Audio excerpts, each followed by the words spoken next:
주가 첫째 날을 맞아서 마가복음 11장 1절 6절까지 말씀을 읽을게요. 여러분들 눈으로 따라오시기를 바랍니다. 그들이 예루살렘에 가까이 와서 감람산 bet바게와 베다니에 이르렀을 때에 예수께서 제자들 둘을 보내시며 이르시되 너희는 맞은편 마을로 가라. 그리로 들어가면 본 아직 아무도 타보지 않은 나귀 새끼가 메어 있는 것을 보리니 풀어 끌고 오라. 만일 누가 너희에게 왜 이렇게 하느냐 묻거든 주가 쓰시겠다 하라. 그리하면 즉시 이리로 보내리라 하시니 제자들이 가서 본즉 나귀 새끼가 문 앞거리에 메어 있는지라. 그것을 푸니 거기 서 있는 사람 중 어떤 이들이 이르되 나귀 새끼를 풀어 무엇 하려느냐 하며 제자들이 예수께서 이르신 대로 말한데 이에 허락하는지라. 고난주간이 시작이 됐습니다. 사랑기도회를 맞아서 어떤 말씀을 나눌까 고민하던 중에 예루살렘 입성에서부터 부활에 이르는 과정에 일어났던 이야기들을 중심으로 해서 말씀을 묵상하면 이것이 고난의 과정을 통해 우리가 그리스도의 남은 고난을 내가 어떻게 채워가야 하는 것이고 또 그리스도의 남은 고난을 채워간 이후에 어떻게 부활의 영광을 우리가 경험할 수 있는가에 대한 중요한 어떤 모멘텀을 우리에게 주는 내용이 그 속에 분명히 있다 이런 생각을 하게 되었습니다. 결국 예수께서 걸어가신 고난의 길이 우리가 걸어가야 할 신앙의 순례길이라고 우리가 생각할 수 있는 것이죠. 그것이 바로 어제 종료주의를 통해서 이 예루살렘에 입성하시는 과정에서부터 시작이 되는 거죠. 하나하나 그 과정, 주로 5가지의 사건을 중심으로 해서 말씀을 한번 나눠보도록 할게요. 우리가 오늘 읽은 마가복음 11장은 예수님의 예루살렘 입성을 소개하고 있죠.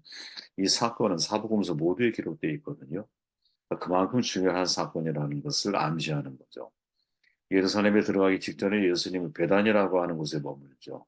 우리가 나사로의 부활이 있었던 바로 그 장소가 베단이 아닙니까? 제자들은 분명히 말씀해요. 야, 맞은편 마을로 가면 아무도 타보지 않은 나귀 새끼가 있어. 매어 있거든. 그것을 풀어 끌고 와. 이렇게 말을 하죠. 매어 있다라는 말은 주인이 있다라는 뜻이에요. 풀어놓은 나귀가 아니에요. 그리고 예수님이 만일 주인이 묻으면 주가 쓰시겠다 하라 이렇게 말씀하고 계시죠. 주인의 입장에서 생각해 보면 정말 황당하고 어이없는 일일 거거든요. 만일 누군가 난데없이 다가와서 내가 소유한 나귀 새끼가 있어. 갑자기 나귀를 달라 이렇게 요구한다면 여러분들은 어떻게 반응할 것 같습니까? 아마도 상대를 미친 사람 취급하지 않겠어요. 근데 여기서 주목할 것은 뭐냐? 주가 쓰시겠다라고 하는 표현이죠. 주, 아도나이라고 하는 우리가 여호와의 이름을 함부로 부를 수 없잖아요. 그러니까 더 로드 영어로는 더 로드라고 번역을 하고 우리를 이야기하는 이제 유대인들이 말할 때는 아도나이 신약에서 아도나이의 의미를 가리키는 거죠. 여호와를 가리키는 거예요. 여호와 하나님을 쓰시겠다라는 말, 이 말을 우리가 가슴에 새겨야 한다라는 것이죠. 사실 참으로 황당한 예수님의 주문에 제자들이 그대로 순종을 합니다. 근데 더 놀라운 것은 제자들의 말을 들은 주인의 반응이죠. 제자들이 예수께서 이르신 데 말한데 이에 허락하는지라. 사실은 웬 날강도 같은 사람들이 와서 내 나귀를 가져가려고 하느냐 이렇게 이야기할 수 있거든요. 근데 그렇게 말하지 않죠. 마치 모든 것이 각본에 짜여진 대로 돌아가는 것 같습니다. 예수님은 이미 나귀의 주인이 어떻게 나올 것인지를 알고 계셨고 나귀의 주인도 이미 준비되어져 있는 사람처럼 예수님에게 자기의 나귀를 내어놓죠. 그 중간에 뭐가 있어요? 아도나이, 주라고 하는 단어가 있다라는 거예요. 저는 여기서 사실은 이 바울이 로마서에서 한 말이 떠오르는데 로마서에서 이렇게 말하잖아요. 이는 만물이 주에게서 나오고 주로 말미암아 주에게로도 나갑니다. 그에게 영광이 세세토록 있을지어다. 아멘. 놀라운 말씀이죠. 만물이 다 하나님의 소유다. 그분이 주인이시다. 지금 이 어린 나귀의 주인이 그렇게 행동하고 있거든요. 아도나이란 말을 듣는 순간 그 주인은 나귀가 자기의 소유가 아니라는 사실을 깨닫고 있죠. 우리가 전에 제가 이 말씀을 여러분들에게 나눈 적이 있었는데 그래도 생각해 볼수록 사실 이것은 우리에게 굉장히 중요한 고난 주간에 중요한 메시지를 던지고 있다라는 거죠. 한마디로 정리해 보면 모든 것이 내 것이 없다라는 것을 인정하며 살아가는 것이 이게 사실이 우리가 감당해야 할 고난의 핵심 내용이 아닐까 그런 생각을 해보게 돼요. 예수님이 그 주인의 낙이 것 가져간 게 아니죠. 그동안 예수님의 것을 이 주인이 맡고 있었던 것처럼 반응한다. 다른 차원의 개념입니다. 우리가 무엇인가를 오래 습관적으로 쓰다 보면 착각하는 것 중에 하나가 이게 내 것이라고 하는 마음이잖아요. 근데 과연 내 것일까요? 죽은 사람 가운데서 우리보다 앞서 이 세상을 떠난 사람들 가운데서 집을 가져간 분 계십니까? 차를 가져간 분 계십니까? 통장에 들어있는 돈을 가져간 분이 계십니까? 자신이 가장 아끼던 양복을 가지고 가신 분이 계십니까? 아니죠. 우리 이 땅에 와서 내가 소유했다라고 생각하는 모든 것들은 잠시 쓰다가 두고 가야 할 것들이거든요. 기독교는 절대 주권을 강조하죠. 하나님 나라는 절대 주권에 의해서 결정된다라는 거예요. 절대 주권은 뭐냐? 모든 권세 아래 모든 것들이 속해 있다라는 거예요. 그분에게 속하지 않은 것은 아무것도 없어요. 모든 만물은 그의 발 앞에 있고 그분으로 말미암았고 그분에 의해서 돌아가고 있고 그분에 의해서 그것이 지속이 되고 있다라는 믿음의 고백이거든요. 근데 이 믿음의 고백을 우리가 사는 동안 이 주인처럼 하고 있느냐? 이 질문을 우리 스스로 던져봐야 한다. 잘 알지만 여러분 기독교는 무소유를 주장하지 않아요. 법정 스님처럼 무소유, 이 무소유라는 책에 엄청나게 팔려서 불교에는 그 뭐라 그러죠? 이 해주는 게 있잖아, 사주는 거. 제 생각이 안 나네요. 그거로 인하여 무소유라는 책이 엄청나게 팔렸어요. 무소유를 주장했던 분이 무소유가 될 수가 없는 거지. 많은 분을 축적을 했어. 물론 법정 스님은 그걸 사회 환원을 시켰다고 이야기를 하죠. 근데 아무튼 기독교는 무소유를 말하지 않아 소유를 인정을 해. 근데 이때의 소유의식은 뭐냐? 내 것이 아니라는 개념인 거죠. 맡았다라는 개념인 거. 이거 청지기 의식이라고 말하는 거죠. 여러분 청지기 의식을 훈련하고 계십니까? 이 청지기 의식을 훈련한다는 게 엄청난 고난이라는 걸 알고 계십니까? 어떤 사람이 지혜로운 사람일까? 주님이 쓰시겠다라고 하면 언제든지 내어놓을 수 있는 사람. 내 자녀를 쓰기를 원하세요. 내어놓을 수 있어야죠, 부모가. 내 소유 아니잖아. 그렇죠? 내 소유가 자녀에게 투영되어져서 자녀는 힘든 인생을 살아가기 마련이거든요. 사업 내 거 아니잖아요. 하나님께 정말 토스해드렸잖아요. 그럼 하나님이 어떤 방식으로 이끌어 가시든 순종하겠다라고 하는 결심. 주가 쓰시겠다. 나에게 말씀하실 때, 주, 아도나이. 하나님이 나를 쓰시길 원하신다. 그때 내가 내 인생을 주님한테 맡기면 나귀 새끼처럼 가장 영광스러운 삶을 살아가는 것 아니겠습니까? 여러분, 동물 중에 나귀 새끼가 가장 영광스럽게 쓰일 때가 어디일까? 자기 어깨 위에 메시아를 짊어지고 갈 때가 가장 영광스러운 거 아니겠어요? 그죠? 우리도 마찬가지라는 거죠. 그죠? 이 땅의 모든 것들은 사실 다 소유주가 하나님이시기 때문에 특히 나의 인생에 대해서 하나님이 나를 쓰시겠다라고 말씀하실 때 나를 기꺼이 드리려고 하는 마음과 삶의 태도를 내가 가지고 있느냐. 살아있는 동안 거룩한 산 제물이 돼야 되는 거죠. 죽은 다음에 무슨 제물이 될 수 있겠어요. 그죠? 거룩한 산 제물로 드리라. 이게 바울의 고백 아닙니까? 이 고백이 우리의 삶이 돼야 되겠죠. 돈 우리가 벌죠. 하지만 청지기 의식을 가지고 있으면 돈도 마찬가지인 거예요. 내가 벌어서 내가 쓴다라는 개념이 아니라 하나님이 재물 얻을 능력을 나에게 주셔서 나에게 돈을 얻게 하셨기 때문에 이것은 내 것이 아니라 주님이 나에게 맡기신 것이다라고는 이 믿음 하에서 가정을 지키고 자기의 삶을 돌보고 또 사회의 환원을 시도해 나아가는 일을 우리가 감당해 나아가야 하는 것이죠. 순환을 시켜줘야 되죠. 순환이 되지 않으면 여러분 항상 썩기 마련이에요. 사회바다의 위험함이 뭡니까? 거기서 멈춘다라는 것은 물이. 고여있는 물이래. 그럼 썩는 거야. 우리 인생도 마찬가지라고 보거든요. 몸하고 똑같아요. 몸을 배설하지 않으면 죽어요. 독소가 쌓여서. 어떻게든 간에 대변을 봐야 되고 소변을 봐야 돼요. 여러분, 대변과 소변 보지 못하는 사람들이 그 엄청난 고통 여러분들 경험해 보셨잖아요. 저도 경험해 봤고. 아, 내가 먹은 만큼 배설을 해야 건강해지는 거예요. 마찬가지죠. 우리의 삶이라고 하는 것이.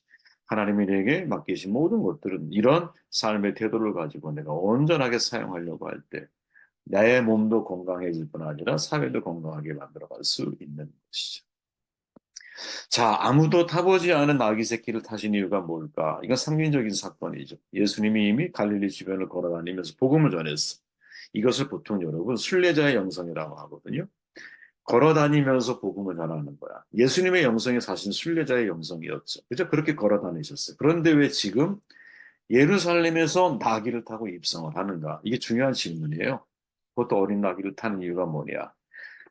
예언된 말씀 때문인 거죠. 스가랴가 이미 500년 전에 스가랴 5장 9절에 보니까 이렇게 말하잖아요. 시온에 따라 크게 기뻐할지어다. 예루살렘에 따라 즐거이 부를지어다. 보라, 내 왕이 내게 임하시나니 그는 공의로우시며 구원을 베푸시며 겸손하여서 나귀를 타시나니 나귀의 작은 것 곧 나귀 새끼니라. 기가 막히죠? 나귀 새끼를 얻어와서 그걸 타고 가셨어요, 예수님이죠? 근데 이거는 이미 500년 전에 예언된 말씀이야.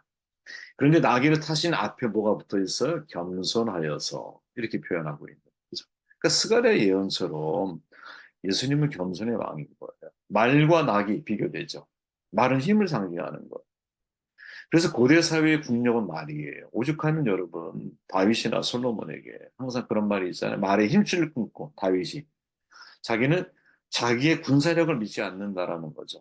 오직 하나님이 나와 함께 하실 때 그게 힘이라는 사실을 믿고 전리품을 얻어도 말의 힘줄 적당량 잃어버린 양을 제외한 나머지는 힘줄을 끊고 군사적인 말로 사용하지 않으려고 그래. 자기의 신앙의 표현인 거죠. 어떻게 보면 로마 제국에서 왕이 전쟁에 승리해서 돌아올 때 화려한 마차에 긴 행렬이 이어지잖아. 우리가 영화에 보면 이런 장면 가끔 목격하잖아요. 엄청나죠. 세상의 왕은 여러분 가능한 자신이 가진 권력을 극대화해. 근데 예수님은 정반대의 모습을 우리에게 보여주고 계셔요. 왕 중에 왕인데 오히려 더 작아지고 낮아지는 거죠. 이사야가 예언한 예수님의 모습 그대로예요. 53장 2절에 보니까 주 앞에서 자라나기를 연한 순 같고 고음 모양도 없고 풍채도 없은지 우리가 보기에 흠모할 만한 아무 것이 없도다. 이렇게 말을 하죠. 이 예수님의 모습을 지금 우리가 보고 있는 거예요. 어디에? 예루살렘 입성한. 완전히 힘을 빼신 예수님의 모습인 거죠. 완전히 낮아진 예수님의 모습인 거죠. 그리스도의 길과 세상의 길 정반대를 지향한다 그랬잖아요. 만날 수 없어요. 정반대이기 때문에. 세상은 여러분 상향성을 추구해. 근데 예수님의 모습을 보면 하향성을 지향하는 삶을 살아가셔. 세상의 마음들은 자기를 신처럼 포장해서 사람들을 노예로 만들죠. 근데 예수님은 자기가 인간이 되셔서 사람들을 왕 같은 제사장으로, 거룩한 족속으로 만들어 주시는 거죠. 그죠? 세상의 왕들이 화려한 큰 신상을 자기를 위해 만드는 것, 내면에 불안함이 있기 때문인 거예요. 허세. 내면에 불안함에서 나오는 거예요. 내면에 안정감이 있는 사람은 여러분 포장할 필요가 없어요.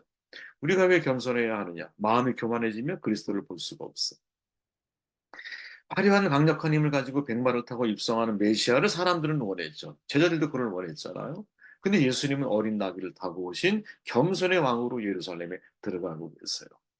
교만한 사람은 여러분 그리스도를 만날 수가 없는 거지. 높아지고자 하는 사람은 예수님이 보이지 않는 여러분. 겸손이란 오직 여러분 하나님만이 전부가 되도록 피조물이 승낙을 하는 일이고 하나님만이 역사하시도록 나를 순복시키는 거거든. 이런 겸손이 예수님이 예루살렘에 입성하면서 나타나고 있죠. 예수님은 아버지와의 관계를 말씀하실 때마다 늘 자기를 전적으로 부인했잖아요. 요한복음에 특히 그 내용이 다 기록되어져 있죠. 아들이 아버지 하시는 일을 보지 않고는 아무것도 스스로 할 수 없다. 스스로 할 수 없어. 내 교훈은 내 것이 아니요. 내 게 아니라고. 내가 스스로 온 것도 아니야. 보내서 오신 거야. 이게 되게 중요한 선교적 개념이거든요. 하나님이 예수님을 보내시고 예수님이 성령, 그리스도의 영이신 성령을 또 우리 가운데 오순절에 보내시고 그 성령을 통해서 누구 우리 교회를 세상에 보내신 거죠. 이게 선교적인 패러다임이잖아. 매우 중요한. 그렇게 예수님이 이 땅에 오셨다라는 거거든요. 근데 오신 모습이 어떤 모습이냐? 자기를 완전히 비워. 종의 형체를 가진 사람의 모양으로 이 땅 가운데 오신 거죠. 그리고 성육신 어떻게 하나님 아버지의 말씀을 자기의 삶을 통해 그대로 말이 사실되게 만드는 과정을 통해서 고난의 과정과 부활의 영광을 경험하게 되는 이게 우리가 채워가야 할 중요한 삶의 모습인 거죠. 자, 겸손하여 나귀를 타시나니라고 하는 이 스가랴의 말씀. 이게 여러분 그대로 성취되고 있는 것이 우리에게 되게 중요합니다. 즉, 진짜 겸손이 뭐냐? 겸손하여 나귀를 타시나니라고 하는 이 스가랴가 말하고 있는 겸손이라고 하는 단어를 예수님이 행동하신 말과 행동을 놓고 볼 때 예수님이 말씀하시려고 하는 진짜 겸손의 완성된 모습은 뭐냐? 이 말씀이 그대로 나에게 이루어지는 삶을 살아가는 게 진짜 겸손이라는 거죠. 자녀가 부모에게 순종을 통해서 겸손을 드러내서 자녀가 진짜 겸손해 그 부모 말에 순종하게 되어 있어. 우리도 마찬가지죠. 내가 하나님 앞에 겸손해 그 말씀을 순종하게 되어 있어. 그죠? 많은 사람들이 여러분 신앙의 최우선 목표가 내 어려움을 해결하고 내 소원이 이루어지는 것이라고 생각을 해요. 진짜 하나님이 기뻐하시는 것이 무엇인지 깊이 생각하지 않아요. 근데 하나님 기뻐하는 신앙생활은 단순해요. 내 소원, 내 뜻이 이루어지는 것이 아니라 아버지의 뜻, 아버지의 소원을 이루어가는 것. 그걸 이루어가는 것. 이게 성숙함인 거예요. 제가 어제 말씀드렸죠. 전도서의 해변의 의미가 부조리의 의미를 가지고 있다. 헛되면 뜻도 있지만 부조리의 의미를 최근에 학자들이 강조하고 있는데, 부조리로 해석하면 여러분, 솔로몬이 추구하려고 했던 행복을 다 취했어. 그죠? 즐거움을 다 얻었잖아. 근데 그걸 우리는 옛날에 헛되다라고 하는 개념으로만 이해했다면, 솔로몬은 그거를 더 강렬하게 야, 그것이 부당하더라, 부조리하더라, 이렇게 말하고 있는 거거든. 그 뭐가 부조리하다라는 거예요? 세상에 추구하는 행복은 행복이 없다는 거예요. 나는 행복이 있다고 믿고 달려가는, 행복이 있다고 내 꿈을 성취하기 위해 달려왔는데 다 이루고 나봤더니 그건 진짜 허무한 거고, 허무하다 보니까 부조리하다는 거지. 부당하다는 거지. 여러분, 이런 좌절을 우리가 경험하게 될 수 있다니까요. 근데 지금 우리가 고민해야 할 게 뭐냐, 사실은 내가 하고 싶은 일이 아니야. 내게 하라고 주신 일이. 그죠? 내게 주신 사람들을 찾아 만나야 되는 거예요. 내게 주신 말씀을 붙들고 인생을 살아가는 거예요. 같은 동일한 조건의 사람들이 어떻게 나에게 위로가 되고, 어떻게 나의 삶을 심판할 수 있고, 어떻게 나에 대해서 그 사람들이 뭐 이렇게 뭐랄까요? 내 삶을 평가할 수 있겠어. 오직 하나님밖에 없습니다. 그렇게 여러분, 하나님 말씀에 순종하며 살아가는 것. 이게 그리스도의 남은 고난을 나에게 채우는 삶이고, 그 앞에 그 나귀 주인이 말한 것처럼 주가 쓰시겠다 하라라는 말씀 속에 아무런 조건도 달지 않고 그냥 내어줄 수 있는, 주님이 나를 쓰시겠다라고 말할 때 내가 내 인생도 하나님께 맡길 수 있는 이런 사람이 되어갈 수 있겠는, 이게 진짜 우리가 하나님 앞에서 채워가야 할 그리스도의 남은 고난이 아닐까, 이런 생각을 해보게 됩니다.